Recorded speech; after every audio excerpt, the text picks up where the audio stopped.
Doctor ইউনূসের নেতৃত্বে এই যাত্রাটাকে আমরা সফলভাবে সম্পন্ন করতে চাই। তাহলে তাদেরকে অনেকটা তত্ত্বাবধায়ক সরকারের মতন করে দায়িত্ব পালন করতে হবে। এবং বর্তমান যে উপদেষ্টা পরিষদ আছে, আমার প্রস্তাব হচ্ছে উপদেষ্টা পরিষদের সংখ্যাটাকে অর্ধেকে নামিয়ে আনে। একান্তই দৈনন্দিন নৈমিত্তিক কাজ ছাড়া নীতিগত কোনো প্রশ্নে বিচার এবং সংস্কারের বাইরে অন্য কোনো নীতিগত সংস্কারের প্রশ্নে সরকারের সেখানে কোনো উদ্যোগ নেওয়ার কোনো সুযোগ নেই। গোটা মনোযোগটা হবে বিচারের প্রশ্নে, সংস্কারের প্রশ্নে, দৈনন্দিন কাজ, আর কিভাবে 16 বছর ধরে মানুষ যে অবাধ নিরপেক্ষ বিশ্বাসযোগ্য নির্বাচনের জন্য অপেক্ষা করছে, এরকম একটা গ্রহণযোগ্য বিশ্বাসযোগ্য জাতীয় নির্বাচনের ব্যবস্থা করে। আমরা বলেছি, তারিখ নিয়ে কথা বলেছি, যদি বোঝাপড়া থাকে, আলাপ আলোচনা থাকে, 31শে ডিসেম্বরে 15 দিন আগেও নির্বাচন হতে হবে। যদি মনে হয় যে আরো 15 দিন বা 7 দিন সময় লাগবে আলাপ আলোচনা করে বোঝা যাবে, এটা নিয়েও কেউ কিন্তু আপত্তি করবে না। জানুয়ারি 7 তারিখ থেকে 20 তারিখে ইলেকশন হয়, তাহলে বিরোধী দলগুলো কি সেখানে আপত্তি করবে? আপত্তি করবে না। সরকারের সমস্যা হচ্ছে কি কি কাজগুলো তারা সম্পন্ন করতে চান, নির্দিষ্ট করে এখন পর্যন্ত তারা কিন্তু কথা বলছে। আমি অনেক আগে বলেছিলাম, ওই যে গোলাপি এখন ট্রেনে, গোলাপি কোনোভাবেই কথা বলছে না। গোলাপি যখন কোনো কথাই বলে না, ঢাকা বিখ্যাত সিনেমা, তখন বলছে গোলাপি একটা কথা বলে, গোলাপি তারপরও গোলাপি কিছুই বলছে না। পরে শেষে রাগে খুবই বিরক্ত হয়ে বলছে গোলাপি মনের কথা খুলে কম, মনের কথা খুলে কম। সরকার এখন পর্যন্ত মনের কথা কালকেও কিন্তু খুলে পরিষ্কার করে কিন্তু বলেন। সরকারকে আমি বলতে চাই, আপনারা কি কি কাজ করবেন যদি বোঝা যায় আপনাদের কাজের জন্য, যে আমি দেখি যে কাজের গতি যদি বাড়ানো যায়, এমনকি নভেম্বরে অক্টোবরেও এই নির্বাচন করা সম্ভব। যদি বোঝা যায় কাজটা এরকম, জানুয়ারি মাসটাও লেগে যেতে পারে। এটা নিশ্চয়ই কোনো বড় কোনো বিতর্কের প্রশ্ন আলাপ আলোচনা করি, বোঝাপড়া তৈরি করি। শেষ কথা যেটা বলতে চাই, যে আমরা সরকারের উপরে আমরা আস্থা রাখতে চাই। কিন্তু মেহরবানি করে গত 10 মাসে এরকম অসংখ্য কাজ করেছেন, যেখানে গোটা অভ্যুত্থানের নাম করে এবং আপনারা একটা বিপ্লবের নাম করে তাদের সাথে অনেক অকাজ সংগঠিত হয়েছে। ইতিমধ্যে দেশব্যাপী এক ধরনের নৈরাজ্যিক পরিস্থিতি, একটা মত সন্ত্রাসকে পরিকল্পিতভাবে ছড়িয়ে দেওয়া হয়েছে। আপনাদের মতের বিরুদ্ধে গেলে আপনারা তার পিছনে এই মতকে আপনারা লাগিয়ে দিচ্ছেন। এগুলো খুব ভালো লক্ষণ না, খুবই খারাপ লক্ষণ। 9-10 মাস পরে এটা সামাজিক নৈরাজ্য থেকে রাজনৈতিক নৈরাজ্য পর্যবেসিত হয়েছে। এটাকে বন্ধ করবেন, রাজনৈতিক দল জনগণের আস্থার মধ্যে এটা বলেই শেষ করবো। আগামী আমরা একটা গণতান্ত্রিক উত্তরণ করতে চাই, এবং কারো বাড়াবাড়ি, কারো হটকারিতার জন্য আমাদের আগামী 1.5 মাস পরে জুলাই অভ্যুত্থানের প্রথম বার্ষিকী আমরা পালন করব। কোনোভাবে যাতে আপনাদের বাড়াবাড়ির জন্য আমাদের এই অর্জন কোনোভাবে যাতে বিসর্জনে পর্যবেসিত না হয়, ব্যাপারে নিশ্চয়ই সতর্ক থাকবেন। সরকার, রাজনৈতিক দল, নির্বাচন কমিশন, আইন শৃঙ্খলা রক্ষাকারী বাহিনী, সশস্ত্র বাহিনী সবার একটা সম্মিলিত উদ্যোগ থাকবে। আমি বলি একটা যৌথ একটা অর্কেস্ট্রা, একটা সম্মিলিত উদ্যোগের মধ্য দিয়ে অপ্রয়োজনীয় বিরোধ বৈরিতা তৈরি না করে, সেনাবাহিনীর সঙ্গে অপ্রয়োজনীয় কোনো টেনশনের জায়গা তৈরি না করে সবাইকে আস্থার মধ্যে নেন, আইন শৃঙ্খলা রক্ষাকারী বাহিনী দায়িত্বের মধ্যে নেন, দলগুলোর সঙ্গে বোঝাপড়া বাড়িয়ে তোলেন। নিশ্চয়ই আমরা যে স্বপ্ন যাত্রাটা শুরু করেছি গত বছরের জুলাই আগস্টের ঐতিহাসিক অভ্যুত্থানের মধ্য দিয়ে এবারকার গণতান্ত্রিক উত্তরণের পথে সেই স্বপ্ন যাত্রাকে আরেক ধাপ আমরা এগিয়ে নিয়ে যেতে চাই। রাজনৈতিক দলগুলো তারা দায়িত্বশীল ভূমিকা পালন করছেন, সরকার উচিত হবে এই সহযোগিতাদের কার্যকরভাবে তাকে কাজে লাগানো। আমি আশা করি যে চ্যালেঞ্জ হচ্ছে, কিন্তু প্রজ্ঞা, দূরদর্শিতা, বুদ্ধিমত্তার সাথে এই চ্যালেঞ্জগুলো মোকাবেলা করে বাংলাদেশকে আমরা 21শ শতাব্দীর উপযোগী মানবিক গণতান্ত্রিক একটা বৈষম্যহীন রাষ্ট্র সমাজের দিকে এগিয়ে নিয়ে যেতে পারবো। গণ অধিকার পরিষদ আজকে গুরুত্বপূর্ণ আলোচনা করেছেন। আশা করি এই বার্তাটাই হয়তো নিশ্চয়ই রাজনৈতিক নেতৃবৃন্দরা তারা আরো চমৎকার করে বলবেন। এ কথা বলে গণ অধিকার পরিষদকে একটা শুভেচ্ছা জানিয়ে শেষ করছি। জাতীয় ঐক্যমত্য কমিশনের একটা বৈঠক আছে, আমাকে যেতে হবে, সেজন্য আমি একটু আগে বলবার সুযোগ নিয়েছি। আপনাদের কাছে ক্ষমা চেয়ে সবাইকে শুভেচ্ছা, অভিনন্দন, ভালোবাসা দিয়ে আমার বক্তব্য এখানে শেষ করছি। সবাইকে ধন্যবাদ।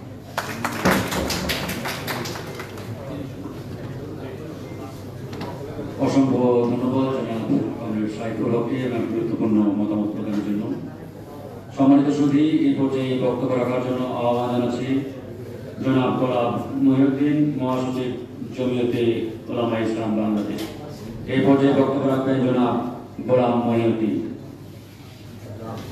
إن الحمد لله والصلاة والسلام على رسول الله وعلى آله وأصحابه أجمعين। গণঅধিকার পরিষদ আয়োজিত আজকের আলোচনা সভার সম্মানিত সভাপতি, উপস্থিত জাতীয় নেতৃবৃন্দ, আজকের সুধী, আসলে বক্তব্য অনেক লম্বা। আমি ওই যে সাইদুল্লাহ ভাই যে সর্বশেষ যে উদাহরণটা দিল গোলাপি আপা, ওইটা দিয়ে বলতে চাই যে প্রফেসর ইউনুসকে উনি কথা বলতে পারেন না। উনি বাইরে গেলে খুব কথা বলেন, ভিতরে এই কিছু বলতে চান না। কারণটা কি? ওনার মনের কথা যেন শোনাই দেন আমাদেরকে, আমি 4 বছর পর থাকতে চাই, শোনা এটাও শোনাবেন না, নির্বাচনের কথাও বলবেন না। এই আমাদেরকে কি রংপুরের আগুন পাইছেন? এই জন্য সুন্দর করে বলতে চাই, আপনাকে যে শ্রদ্ধার সাথে, যে ভালোবাসার সাথে 8 আগস্ট মানুষ শপথের দিন সমর্থন দিছিল, এই ইজ্জত সম্মানটা হলে থাকেন এবং চান। আর ওই যে কালকে আমাদের বিএনপির স্থায়ী কমিটির সদস্য সালাউদ্দিন রেডি বলছিলেন যে ডিসেম্বরের পরে নির্বাচন হওয়ার একটা কারণ আমি দেখি না। আমরা এই কথার সাথে একমত, বারোদলীয় জোট একমত, এখানে যারা নেতৃবৃন্দ আছেন সবাই একমত। ইলেকশনটা নির্বাচনটা আমরা ডিসেম্বরের মধ্যে দিয়ে ফেলেন। সংস্কার দিয়ে নামটা পাইলেন না, বহু সবক করাইছেন, আর করতে চাই না। আমাদের আলিফ বা তাসরা ইয়া সব শেষ হয়ে গেছে, আমরাও বেরালেছি, আর বেশি করাইতে চাই না। আর গণহত্যা বিচার তো করতেই হবে, আপনি না করেন পরবর্তী সরকার করবে, বিচার হবে। জালেমের বিচার এই দেশের মাটিতে হবে, কেউ রক্ষা পায় নাই, হাসিনাও পাবে না। আমি আর আমার কথা তো অনেক ঘিরে গেছে, এই জন্য বেশি বলতে চাই না। আর সংস্কার বিষয়টা নিয়ে আর ইয়ে না কইরা এই যে ওনার কাছে যাওয়াটা আমাকে লজ্জা লাগে। আমাকে এখন বললো যে সংস্কার কমিশন বইটিতে যাওয়াটা লজ্জা লাগে, কারণ কথা শুনে কথা বলি একটা, শুনে একটা লেগে এই জন্য আমাদেরকে এত বেকুব বাইবেন না। এই জন্য আপনারা আসছে সব আমদানি কিছু বুঝিলে, কিন্তু বুঝেন সব আমদানি কিছু বুঝিলে আমাদেরকে দেশের জাতীয় চেতনা তৈরি করার চেষ্টা। আমরা বিদেশি বুদ্ধি আমরা কি করবো? আধিপত্যবাদী যদি ভারত যদি আমাদের ব্রাহ্মণ্যবাদী হয়ে থাকে, সাম্রাজ্যবাদী, আরো কেউ নাই। আমেরিকা কি সাম্রাজ্যবাদী না, আধিপত্যবাদী না? সে তার কোথায় তার কোথায়, তার জানি কোথায়, তার নির্বাচন কোথায়, এখন কিচ্ছু বলে না। এখন তার মত পুরাণের জন্য মানবিক করিডোর, বন্দর সব দিয়ে এলাম। এইসব আমেরিকার স্বার্থ তৈরির জন্য বসে রাখছেন, এগুলি এই দেশের জনগণ মানবে না। রক্ত জন দিচ্ছে, আবার রক্ত দিব। এই জন্য গণ অধিকার পরিষদের নেতাদের প্রতি একটু আমার আবেদন আছে যে আপনারা যেভাবে আমাদের সাথে একসাথে রাজপথে ছিলেন, এই জনগণ কলকাতায় গত 16-17 বছর যেভাবে মেহনত করছেন, একটু মজবুত থাকেন। ইনশাআল্লাহ নির্বাচন ডিসেম্বর আদায় করা যাবে, ইনশাআল্লাহ এই নির্বাচন ডিসেম্বর করা হবে।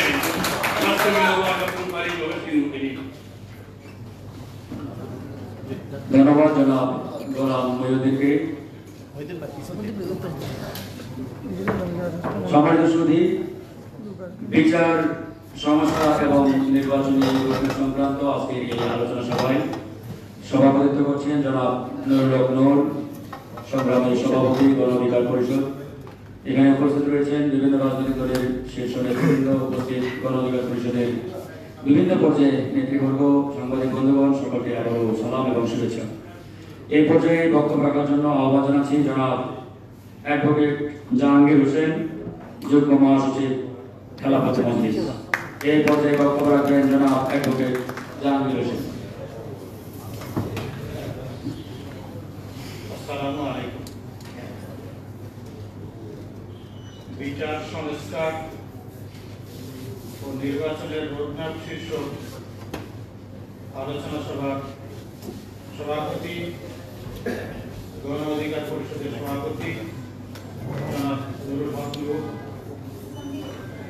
উপস্থিত দেশের প্রতিনিধিত্বশীল রাজনৈতিক দলসমূহের সম্মানিত দায়িত্বশীল নেতৃবৃন্দ, সাংবাদিক বন্ধুগণ, প্রিয় ভাই বোনেরা,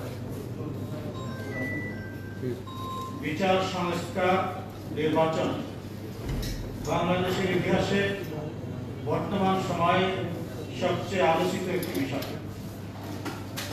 এমন একটি বিষয়, সময়োপযোগী বিষয়, এই আলোচনার আয়োজন করার জন্য আমি খেলাফত প্রদেশের পক্ষ থেকে গণ অধিকার পরিষদকে ধন্যবাদ জানাচ্ছি।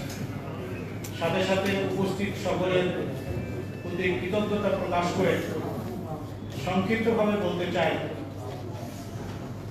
দুনিয়ার সব কাজ তাৎক্ষণিক যেমন শেষ করা যায় না, দুনিয়ার সব কাজে সারা জীবনে সময় লাগানো যায় না। সময়ের দাবি হচ্ছে সময়ের কাজ করা। বাংলাদেশের বর্তমান সময়ের দাবি হচ্ছে একটি নির্বাচন। নির্বাচনের জন্য দরকার সংস্কার, আর সুশাসন এবং সামাজিক সভ্যতার জন্য দরকার ন্যায় বিচার। সুতরাং আজকে এই বিষয়গুলো নিয়ে প্রচুর আলোচনা হচ্ছে। বর্তমান সরকার রাজনৈতিক দল এবং সুশীল সমাজের সাথে বিগত 10 মাসে দফায় দফায় অনেক আলোচনা করেছে, কিন্তু যতই দিন যাচ্ছে ততই জাতির কাছে এই বিষয়গুলো নিয়ে ধোঁয়াশা তৈরি হচ্ছে, অস্পষ্টতা তৈরি হচ্ছে, যা দেশকে জাতিকে একটি উদ্বিগ্নতার দিকে ঠেলে দিয়েছে। কোন অবস্থাতেই একটি স্বাধীন সার্বভৌম দেশে এমন অবস্থা চলতে পারে না। সুতরাং আমি স্পষ্ট করে বলতে চাই, আজকের যে বিষয় সংস্কার এবং বিচার, এই দুটা কাজের জন্য নির্বাচন দরকার, আর সুষ্ঠু নির্বাচনের জন্য জরুরি সংস্কার দরকার। সুতরাং এই বিষয়টাকে উপলব্ধি করে আমি আশা করব বর্তমান সরকার দ্রুত ব্যবস্থা গ্রহণ করবেন। পরিশেষে আমি যা বলতে চাই, দীর্ঘদিনের ফ্যাসিবাদী সরকারের স্বৈর শাসনের পতন যেমন অনিবার্য ছিল, তাই আজকে নির্বাচন তেমন একটি অনিবার্য বিষয়। আর সেই স্বৈর শাসনের পতনের জন্য এদেশের রাজনৈতিক দল এবং আপবর মানুষ, জনসাধারণ যেভাবে ঐক্যবদ্ধ ছিল, আগামী দিনগুলো তো এই নির্বাচন, সংস্কার এবং বিচারের জন্য সকলকে ঐক্যবদ্ধভাবেই আদায় করতে হবে। সুতরাং সব সমস্যার বর্তমানে আশু সমাধান হচ্ছে নির্বাচন, নির্বাচন এবং একটি নির্বাচন। যে কারণে ডিসেম্বরের মধ্যে নির্বাচন করতে সমস্যা হচ্ছে, সেই একই কারণে জুন মাসের মধ্যে নির্বাচন করা যাবে এমন কোন বাস্তবতা নিশ্চয় দেশে কেউ দিতে পারে না। নির্বাচন করার জন্য কেউ যদি মনে করে ডিসেম্বরে এই সমস্যার কারণে করা যাবে না, সেটা 26শে ডিসেম্বরে করতে গেলেও কিছু না কিছু সমস্যা দেশে থেকেই যাবে। মানুষের দ্বারা পরিচালিত কাজ কখনোই 100% নির্ভর হতে পারে না। সময়ের বাস্তবতা অনুযায়ী কখনো কখনো কোনো জিনিস মুখ্য হয়, কখনো কখনো কোনো জিনিস গৌণ হয়। সুতরাং ইতিবাচক নেতিবাচক যাই থাক না কেন, বর্তমান সময়ের জন্য মুখ্য বিষয় হচ্ছে নির্বাচন। আমি আশা করব সকল পক্ষ এ ব্যাপারে সচেষ্ট হবেন, আন্তরিক হবেন, সেই আশাবাদ ব্যক্ত করে শেষ করছি। আল্লাহ হাফেজ।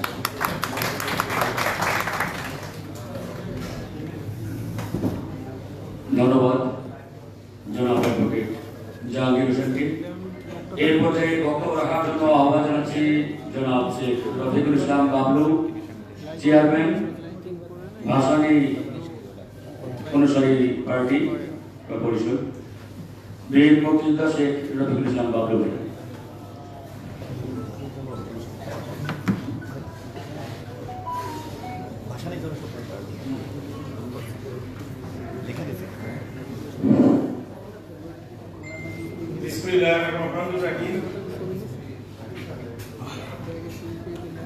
গণ অধিকার পরিষদ কর্তৃক আয়োজিত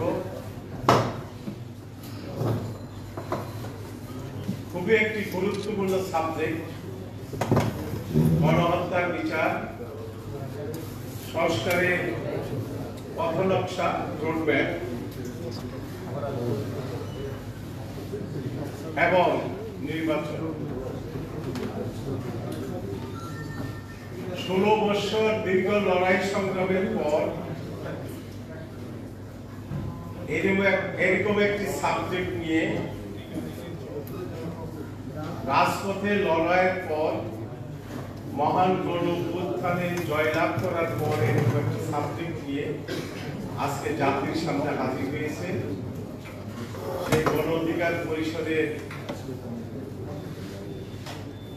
প্রকাশপদ সংগ্রামী সভাপতি জনাব নুরুল হক নূর, জাতীয় নেতৃবৃন্দ, মিডিয়ার ভাই বোনেরা, ভাসানী জনশক্তি পার্টি ভাসানী অনুসারী পরিষদের পক্ষ থেকে আপনাদেরকে জানাই সালাম ও শুভেচ্ছা এবং কৃতজ্ঞতা। বন্ধুগণ, আমি সাবজেক্টের বাইরে বক্তৃতা করবো না, সাধারণত করি না। আজকের যে সাবজেক্টটি, প্রথমেই গণহত্যার বিচার। আপনারা জানেন আমরা একটি ফ্যাসিস্ট খুনি হাসিনার অপশাসনের বিরুদ্ধে আমরা ভাসানী অনুসারী পরিষদ, গণতন্ত্র মঞ্চ, গণতন্ত্র মঞ্চে আজকের গণ অধিকার পরিষদে ছিলেন আমাদের প্রতিষ্ঠাকালীন সময় থেকে, এক সময় পরে থাকি। কিন্তু আমরা রাজপথে লড়াই সংগ্রামে একসঙ্গে থেকে লড়াই সংগ্রাম করেছি এবং এই খুনি হাসিনা, ফ্যাসিস্ট খুনি হাসিনার অপশাসনকে আমরা দেশকে এবং জাতিকে মুক্ত করতে পেরেছি এই অপশাসন। বন্ধুগণ, অপশাসন থেকে মুক্তি হলো, আপনারা জানেন এই পার্শ্ববর্তী দেশ, এই আধিপত্যবাদী দেশ, সম্প্রসারণবাদী ভারত তাদেরকে আশ্রয় দিয়েছে। $16 বিলিয়ন এই দেশ থেকে পাচার করেছে এবং তার অধিকাংশ ভারতে রয়ে গেছে। বিভিন্ন দেশে ছিল, এখন ভারতে নিয়ে আসছে এবং ওখানে বসেই ভারত সরকারের প্রত্যক্ষ মদদে খুনি হাসিনা আবার বাংলাদেশে রাজনীতি করার ভেংচি দেখাচ্ছে এবং মাঝে মাঝে উনি বলে যে আমি ঢুকে পড়বো যে কোনো সময়। এই ভারতীয় আধিপত্যবাদী উগ্র জাতীয়তাবাদী শক্তি বিজেপির সমর্থনে তারা এই কাজগুলো করছে। আমাদের দেশের মানুষকে রাস্তায় নামাচ্ছে বিভিন্ন মিথ্যা প্রলোভন দিয়ে, যে তোমরা নামো রাস্তায়, আমি আসতেছি। কিন্তু উনি কিন্তু বলে না যে উনার ভাতিজা তাপস তোমাদের সঙ্গে থাকবে, উনার আত্মীয় স্বজন তোমাদের সঙ্গে থাকবে, উনার চাচাতো ভাই শেখ হেলাল উনার সঙ্গে এই মিছিলের অগ্রভাগে থাকবে, এটা বলে না। শেখ হেলাল সাহেবের ছেলেদের কথা বলে না, শুধু তোমরা নামো। মানে যত কিছুই হোক, এই জনগণকে ধ্বংস করে দাও।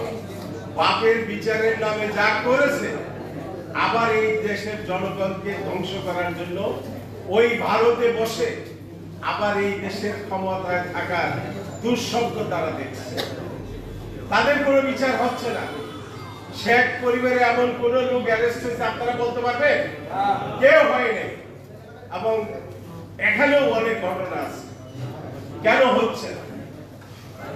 পাশাপাশি এই যে এই ফ্যাসিস্ট শেখ হাসিনার দোষর, আপনারা জানেন জাতীয় পার্টি এই শেখ হাসিনার দোষর, যত অপকর্ম করেছে তাদের সহায়তায় করছে। কিন্তু আজ পর্যন্ত জাতীয় পার্টির কোন নেতার বিচার হয়েছে, অ্যারেস্ট হয়েছে, গ্রেফতার হয়েছে? হয়নি। কেন হয়নি? সেখানেও এই সরকারের দুর্বলতা আছে আমি মনে করি। তাই বন্ধুগণ, আপনাদেরকে বলবো, এই সরকারের দূষণ 14 দলের যারা আছেন অনেকেই হয়তো গ্রেফতার হয়েছে, কিন্তু শেখ পরিবারের কেউ গ্রেফতার হন নাই। আজকের এই মিটিং থেকে আমি বলতে চাচ্ছি, অবিলম্বে শেখ পরিবারের অনেকেই এখনো ঢাকায় আছে, তাদেরকে গ্রেফতার করুন। সেনাবাহিনী জানেন, পুলিশ জানেন কোথায় আছে, কিভাবে আছে, আপনারা তাদেরকে গ্রেফতার করুন এবং জাতীয় পার্টির নেতাদেরকেও গ্রেফতার করুন। বন্ধুগণ, সংস্কারের কথা বলবো। আমরা সংস্কার কমিশনে গিয়েছি, আমাদের লিখিত বক্তব্য দিয়েছি, ওনারা লিখিত আমাদের যে স্প্রেডশিট দিয়েছেন সেটাও আমরা আমাদের যেখানে একমত হওয়া দরকার সেখানে একমত হয়েছি। কিছু জায়গায় দ্বিমত তো হবে। আজকেও দ্বিতীয় পর্বের আলোচনা, গতকালকে আমরা আলোচনা অংশগ্রহণ করেছিলাম, এর আগে 25শে মে আলোচনায় অংশগ্রহণ করেছিলাম। সেখানে আমরা সংস্কার নিয়ে ক্লিয়ার কথা বলেছি যে এর একটা পথ নকশা দেন, পথ নকশা দিন, রোড ম্যাপ দিন, কতদিন চলবে সংস্কার। আমরা ক্লিয়ার গণতন্ত্র মঞ্চ আমরা বলেছি যে এর একটি রোড ম্যাপ দিতে হবে জাতির সামনে এবং অতি দ্রুত সংস্কারের কাজ শেষ করতে হবে এবং শেষ করে আগামী ডিসেম্বরের মধ্যেই নির্বাচন দিতে হবে। গতকালকে আমরা বলেছি আমরা 30শে ডিসেম্বরের মধ্যে নির্বাচন চাই। 30শে ডিসেম্বরের মধ্যে নির্বাচন দিন, তারপরে এর আগে প্রত্যেকটা রাজনৈতিক দলের সঙ্গে আপনারা সভা পরামর্শ করেন। এই 30শে ডিসেম্বরের মধ্যে বা তারপরে কখন কিভাবে দিবেন এটা আপনাদেরকে জাতির সামনে পরিষ্কার করতে হবে। সবার সঙ্গে আলাপ আলোচনা করে প্রশাসন, পুলিশ, সেনাবাহিনী সবার সঙ্গে দূরত্ব কমিয়ে আনুন। দূরত্ব কমিয়ে এনে রাজনৈতিক দলগুলোকে আস্থায় নিয়ে আপনি একটি সুস্থ নির্বাচন এই দেশের জন্য উপহার দেবেন। এইটাই দেশের মানুষের আশা আকাঙ্ক্ষা আপনার কাছে। আপনি একজন বিশ্ববরেণ্য ব্যক্তি, আপনি কেন এইভাবে মানুষের কাছে সমালোচিত হবেন? এই জন্য তো আমরা আপনাকে ওখানে পাঠাইনি। আমরা যেদিন বঙ্গভবনে গিয়ে আপনার শপথ করিয়েছিলাম সেদিন থেকে আমাদের একটা আশা আকাঙ্ক্ষা ছিল যে আমাদের দেশের এই ট্রেনটি একটি সঠিক রাস্তায় উঠে আসবে। কিন্তু আমার কেন জানি মনে হচ্ছে এই ট্রেনটি চলবে কিনা এটা নিয়ে আমি সন্দিহান। এই ট্রেন ঠিক মতো রেল লাইনে উঠে যাত্রা শুরু করতে পারবে কিনা জাতির কাছে এখন এটা একটা প্রশ্ন এসে গেছে। তাই বন্ধুগণ বলবো, আপনারা যদি ক্ষমতাকে দীর্ঘায়িত করতে চান আর ওই যে যারা আমাদের সঙ্গে রাস্তায় থেকে এই মহান গণ অভ্যুত্থান সংগঠিত করেছিলেন তাদেরকে আপনারা যেভাবে নিয়োগ বাণিজ্য এবং তদবির বাণিজ্য দিয়ে যেভাবে ধ্বংস করে দিলেন এই তরুণ তাজা প্রাণগুলোকে, এটার জন্য একদিন জাতির কাছে আপনাদের জবাবদিহি করতে হবে। তাই আজকের এই সভা থেকে আমি বলবো এই তদবির বাণিজ্য বন্ধ করুন, নিয়োগ বাণিজ্য বন্ধ করুন। এটা বন্ধ না করলে এই দেশের যুব সমাজ ধ্বংস হয়ে যাবে। এই বলে আমি আমার বক্তব্য শেষ করছি। ধন্যবাদ। আসসালামু আলাইকুম।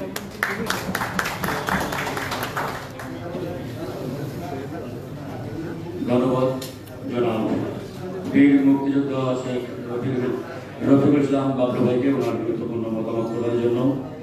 সম্মানিত সুধী, এ পর্যায়ে বক্তব্য রাখার জন্য আহ্বান জানাচ্ছি জনাব রাশেদ খান, সাধারণ সম্পাদক, গণ অধিকার পরিষদ।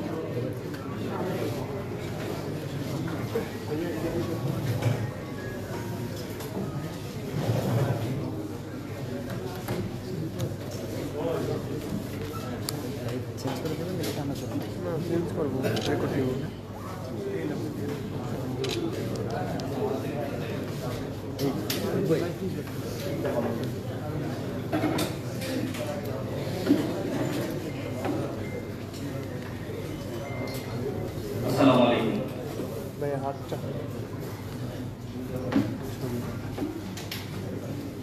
সংগ্রামী উপস্থিতি, আরে ভাই ওই দিয়ে গেল এই ভাই এখন সমস্যা তো আছে, এগুলোই তো গেছে। আপনি বলবেন কেন তার সমস্যা না থাকলে কিছু হয়ে যায় কিছু, আপনি তো শেষ তাই কথা যারাই বলবেন।